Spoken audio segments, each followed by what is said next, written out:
nasib teman-teman kepala desa, perangkat desa belum benar-benar jadi baik. Akhirnya kita berpikir, ayo kita berjuang untuk kemudian membantu teman-teman kepala desa, perangkat desa. Tapi nggak perlu saya sebutkan, nanti takutnya teman-teman nggak percaya gitu kan.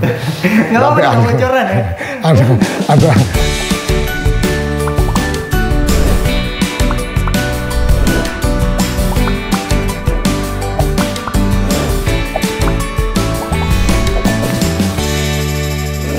Halo Gator, selamat datang di Angkat Bicara. Berani angkat bicara di sini. Nah, hari ini kita berbicara dengan Bapak, saya takut salah nama ya teman-teman ya. Bapak Suryo Koco Suryo Putro, benar Pak? Ya. Bapak Suryo ini adalah seorang CEO dari TV Desa. Apa sih Pak yang mendasari Bapak? Ya, kita tahu sekarang Bapak adalah CEO dari TV Desa. Apa yang mendasari Bapak menggagas hadirnya TV Desa seperti itu? Yang kita tahu 7 tahun lalu ya Pak ya?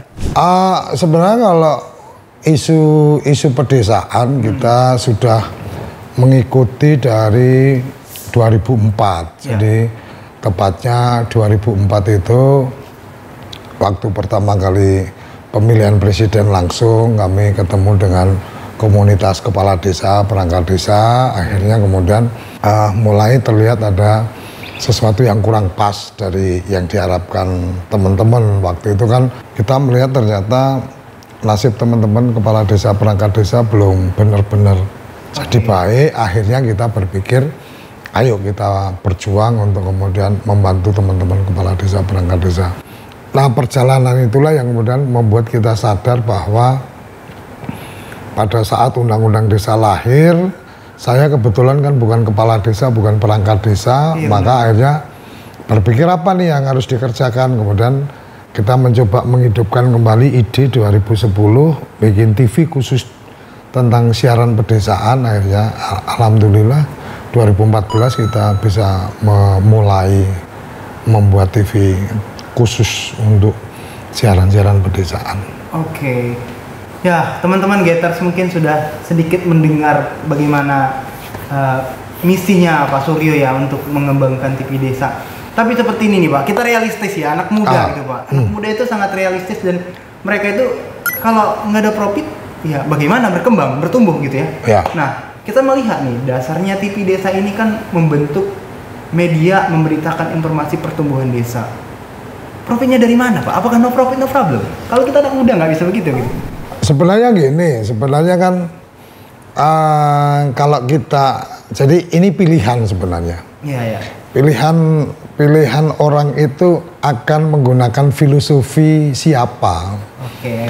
Kalau kita bicara filosofinya pedagang, ya hari ini belanja, hari ini harus untung. Iya benar sih. Kalau filosofinya nelayan, ya berarti kamu harus menaklukkan laut supaya kamu mendapatkan hasil.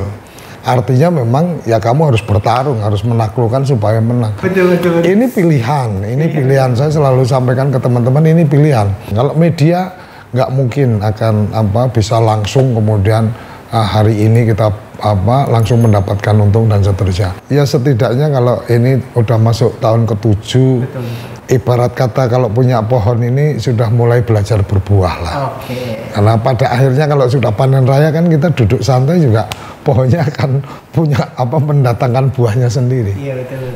Nah dari situ nih Pak, kan Bapak pasti punya daya ukur untuk tim Bapak. Sebenarnya berapa sih tim yang Bapak punya gitu? Dengan tim itu kan tentunya kan membutuhkan kos yang lumayan besar segala macam gitu. Kalau sekarang ini TV Desa kan ada 2 divisi, satu divisi produksi, satu divisi news.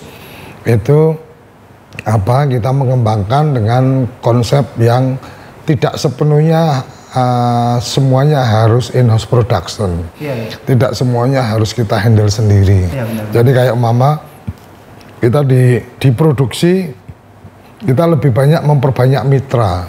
Konsepnya bukan kemudian semua dari TV Desa yang harus meng-create jadi produsernya, menyiapkan segala sesuatunya, enggak. Kita bermitra dengan para pihak, mereka yang menyiapkan, produksinya kita yang handle, siarannya di kita, dan seterusnya.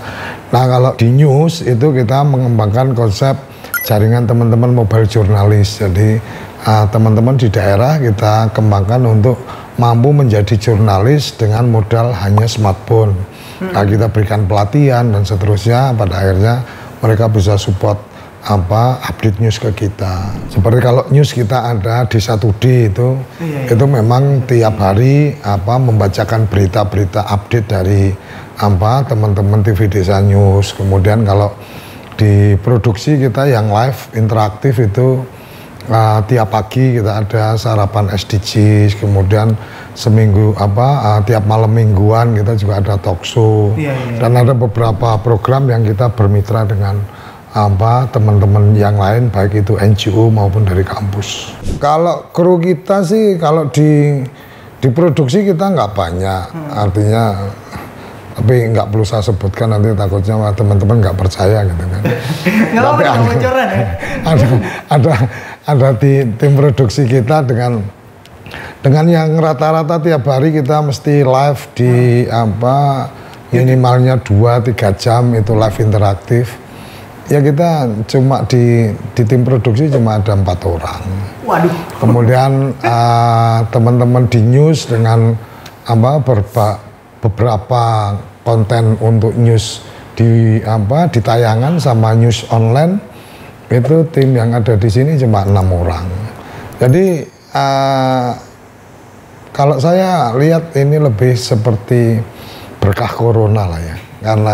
Karena corona yang 2 tahun terakhir ini ya membuat terobosan-terobosan yang harus kita lakukan, dan alhamdulillah ya itu satu nilai lebih. Paling semua kita setting lightingnya dan seterusnya, begitu semua sudah ditata ya kamera tinggal ditaruh-taruh aja, nggak ada yang harus operate karena kan memang tinggal switching, tinggal ini.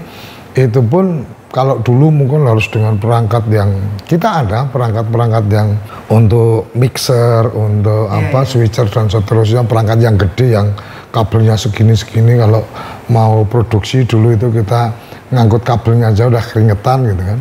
Ya hari ini yang kayak gitu kan jadi dengan digital ini kan ya udah tinggal koneksi wifi, bluetooth udah jalan. Sudah jalan benar-benar. Nah, ini satu kelebihan teknologi semakin mudah semakin murah. Beradaptasi. Tantangannya adalah satu adaptasi, 2 kreatif. Kalau kamu punya banyak duit dan kemudian kamu punya kreativitas, maka sebenarnya yang akan bisa bertahan adalah yang punya kreativitas. Karena perusahaan dengan modal besar pun kalau nggak kreatif ya akan hancur kan, kira-kira itulah. Nah, jadi kita ngomongin tadi kita udah ngomongin tim di balik layarnya, sekarang kita ngomongin programnya ini Pak.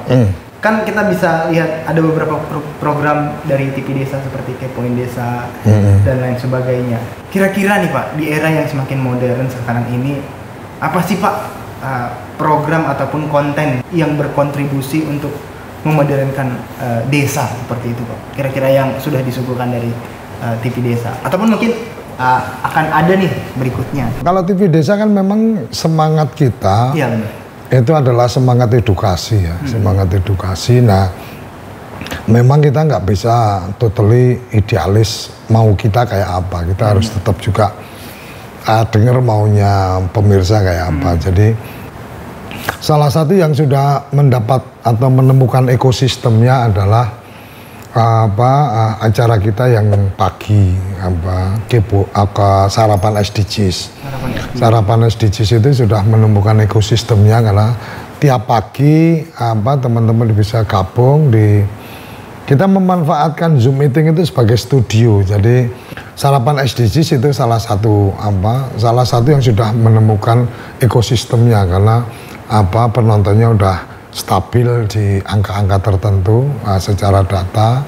Kemudian kita juga ada yang Mimbar Desa Merdeka, itu lebih pada mengeksplor permasalahan-permasalahan yang lagi hot kan gitu. Kita yang juga sudah menemukan ekosistemnya teman-teman dari program Kades Iwan, itu kerjasama kita dengan Desapedia, media online. Kemudian ada juga komunitas untuk produk halal, komunitas SDGs dengan teman-teman dari ITS.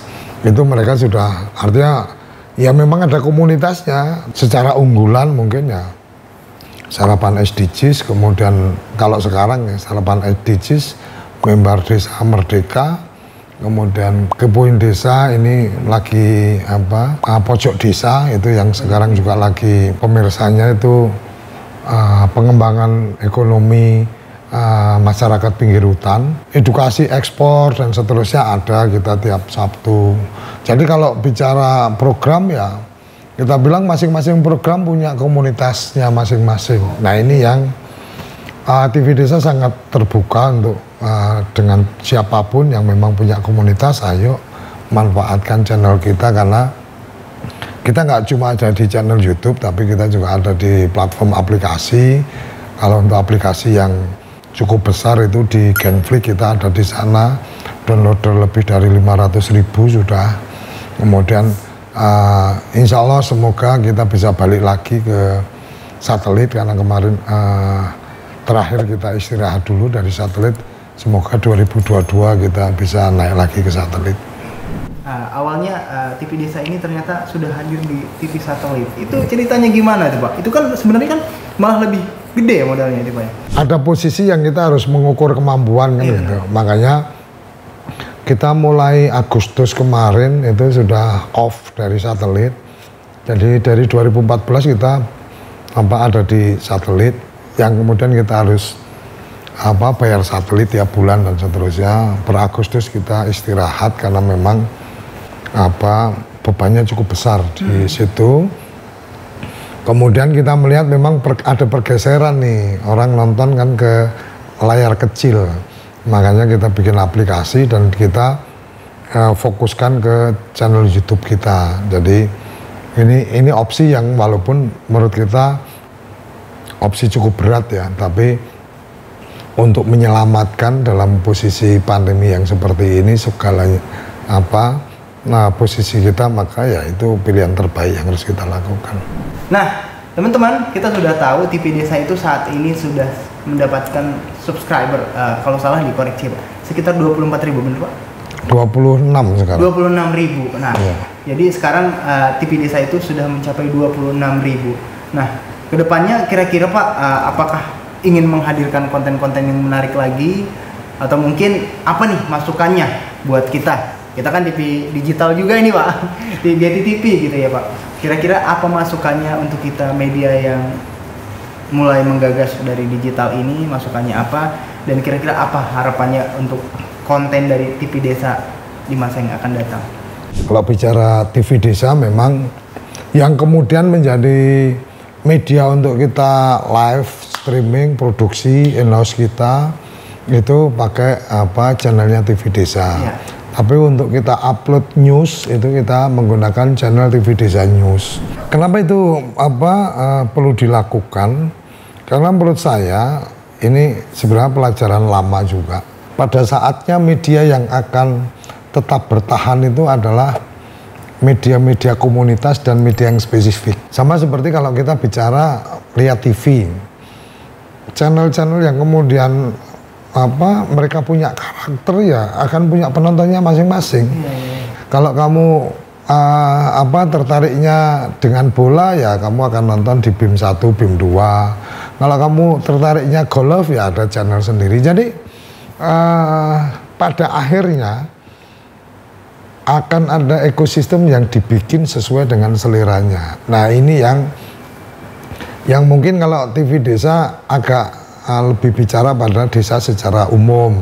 Nah nanti kalau SDGs desa ya lebih pada bicara tentang obrolan SDGs.